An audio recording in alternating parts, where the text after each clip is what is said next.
What is up, everyone? Welcome back to the channel. Today we are out testing the paddleboard on the water for the first time, and I was doing really good.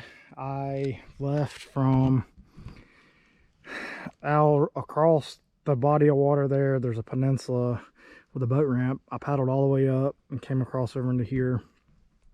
And when I originally started, I had the camera and all down in the bucket. Well, I got over here in this cove and I started messing around trying to figure out how to get whatever I needed out of the bucket. Well, it wasn't but like a second, and I got up in here messing around and I just fell off already up to my waist. So I'm not sure how the bucket's going to work on the back. It seems like when you set that far back, it's putting a lot of weight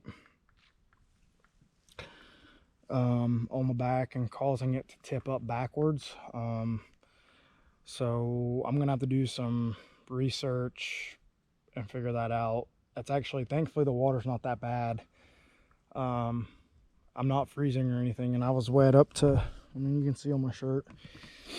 So we're going to paddle around and try to figure this thing out and see what happens. Stay tuned.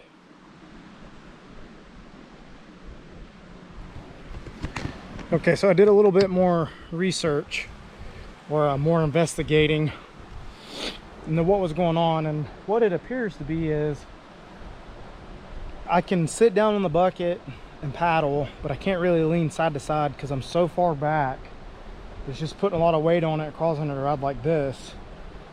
So with it already riding like this, if you lean too far left or right, it'll just dump you over in the water. We paddled on down this long finger of the lake that we were on.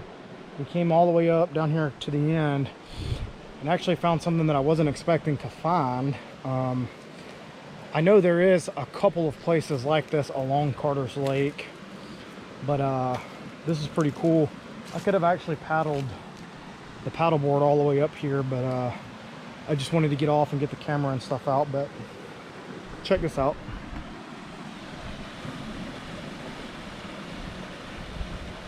Beautiful little creek coming in here. I don't know what creek this is right off.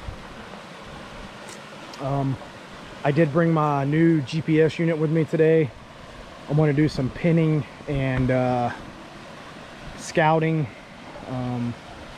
for maybe some future paddleboarding / camping trips, which actually this would be a really cool place. We could paddle all the way up into here and dock right over there, and there's some nice places to put up some hammocks over there.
Not really my exact best attire to be bushwhacking, but here we are.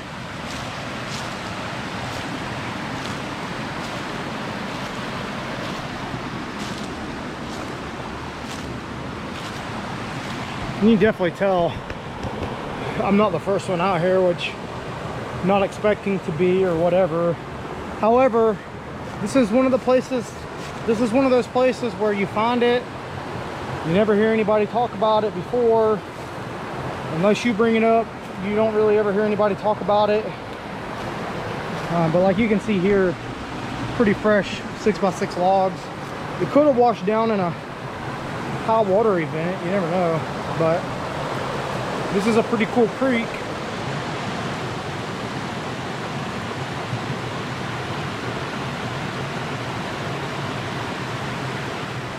According to my Garmin, this is called Crump, C-R-U-M-P Creek. Looks like if you follow it up, it comes out from, it goes under 382. So there's a decent little piece from 382 down to the lake. It's a good flowing creek, so it'd be kind of cool to come camp on it, spend the afternoon exploring up creek a little bit. Doesn't seem like there's too much between here and the road, so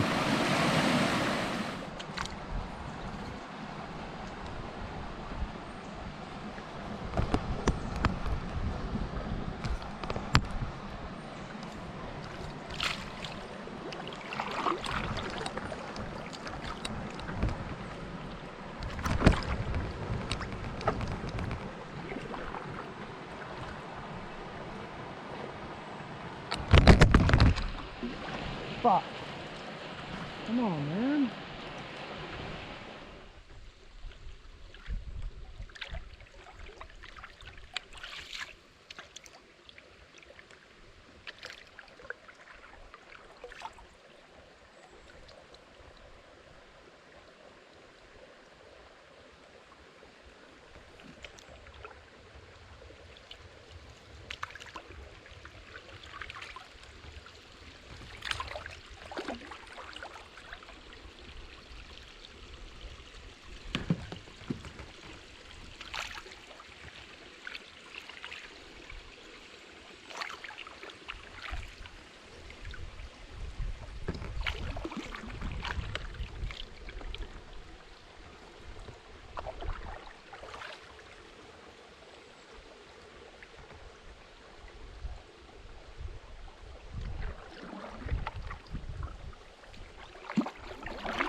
So when I put in the water earlier, the boat ramp was full, and the way they got this built, there's a spot here for people to park coming up the boat ramp to retie their boats. On the other side of the island, there's a little pull off on the far side for folks to park and untie their boats to get ready to go in the water. It was all full, as you can see. Parking lot's full. Well then, so day use has to park over here. There's a trail to walk around, so I came down those stairs over there, walked around earlier, went on the other side of the island, climbed down some roots, and put in on the other side of this point. So when I came back just now, the boat ramp was open, so I just pulled up, carried everything up to here, deflated it, rolled it all back up, put it back in its bag, got everything in the bucket, and I'm about to put it back on my back and head back over to the truck. But overall, it was a good day. And if you guys will stay tuned, when I get back to the truck, I'm actually gonna stop at the kiosk up there where I bought my day pass, and I'm gonna go ahead and buy the $40 or $45 annual pass, because I know for a fact that I'm gonna be coming out here more than 4 times or 5 times, whatever. So it's just cheaper to go ahead and buy the whole annual pass. So I'm gonna stop and buy the annual pass, and then once I pick up the annual pass, we'll be on our way back to the house. I'm gonna get ready for work, but I'll give y'all my final thoughts after getting an on-water kind of review of this thing. Stay tuned.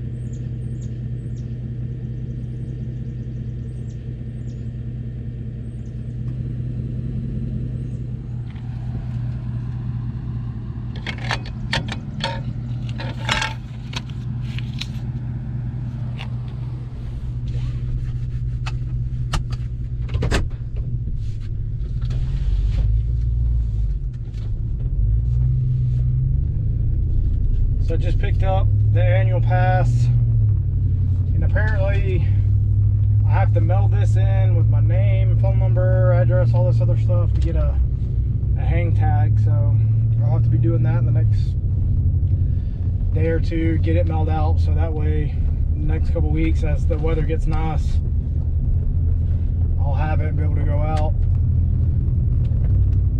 So my overall thoughts on the paddleboard after using it on the water for the first time today are this. I was actually super impressed with the way the board handled. That was my first time ever being on a paddleboard. I may have been on one for just a minute or two in the past, but that was the first time being on one for a long period of time. I was out there put on the water about noon, and it's 3:15 now, so I was out there for just a little over 3 hours. So right away I paddled off the bank, and within a minute or so I was already up on my feet, and that's pretty much the way I stayed for the entire trip.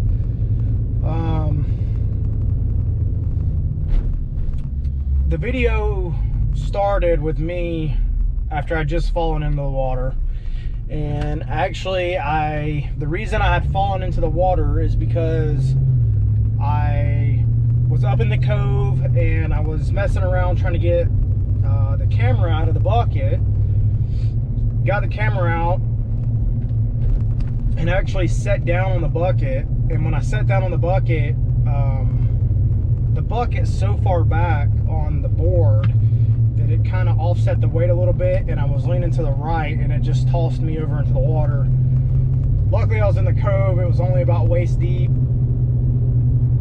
I wasn't connected. I didn't have the leash on my foot, so it could have been a way worse situation. Thankfully it wasn't.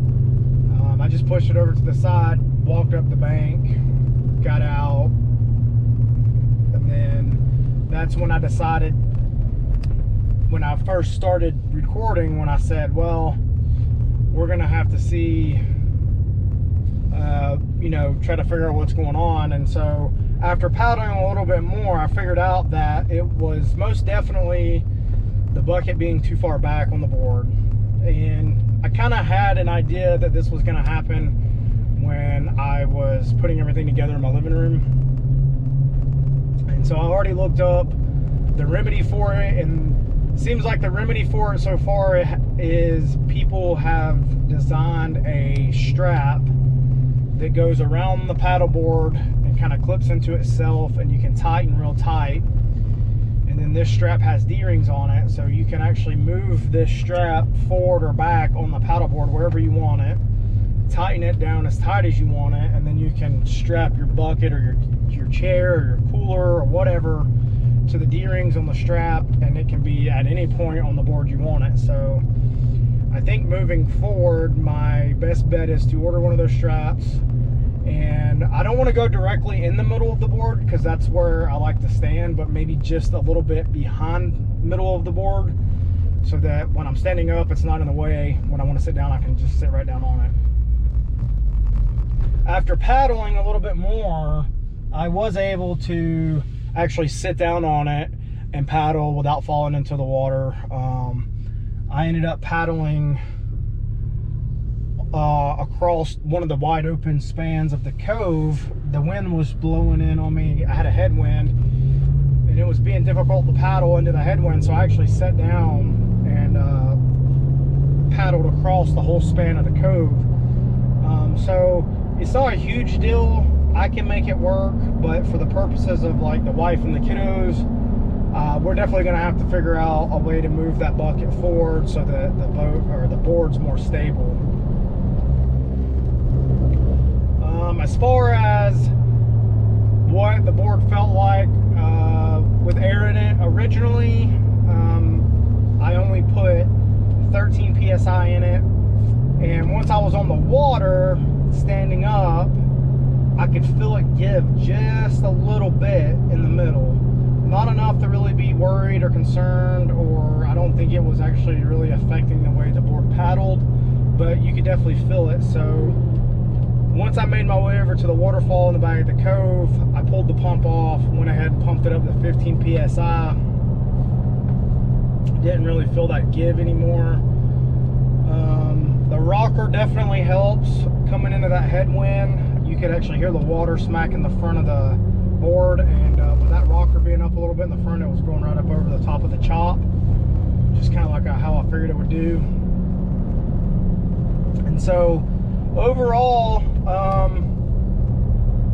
I mean, I give it like an 8 or 9 out of 10 with satisfactory so far, only being one trip. I definitely have a lot of paddling and practice to do before I will consider taking it on a river. So this is definitely going to be a lot of lake days, paddling this thing on the lake.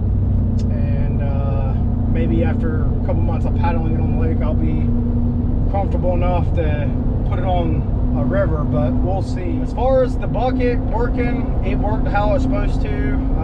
It didn't fall off the board. It was perfect to store stuff in. My GPS stayed in there. My keys. Brought a bag with a little med kit in it to put in there. Next time I'll bring a bottle of water or Gatorade to put in there, and it'll work out perfect. So I think the next order of business is to order the strap that I'm talking about and get that on there and get that bucket moved on the board. And I think the paddling experience will increase another, 20, 30, 40%, whatever, when you're actually able to sit down on it and paddle comfortably. So I think that's my next step. Just go ahead and get that that strap ordered, and then within the next couple weeks we should be seeing temperatures well up into the 80s. I think today or tomorrow it's 77 now, but I think today or tomorrow is supposed to be over 80. So I have a feeling that over the next few weeks we're going to see moderately 80, 85 temps consistently. The water, even after falling in today, I never got cold, I never got the shakes. So I don't know if I'd be out there swimming in it. There was actually people putting on the lake when I was leaving that was getting ready to tube. So I would go as far as saying that maybe it's warm enough to swim and tube already. I don't know. But I'm gonna head on back to the house, get this thing put away, and then it is time for work. So I will catch you guys on the next one.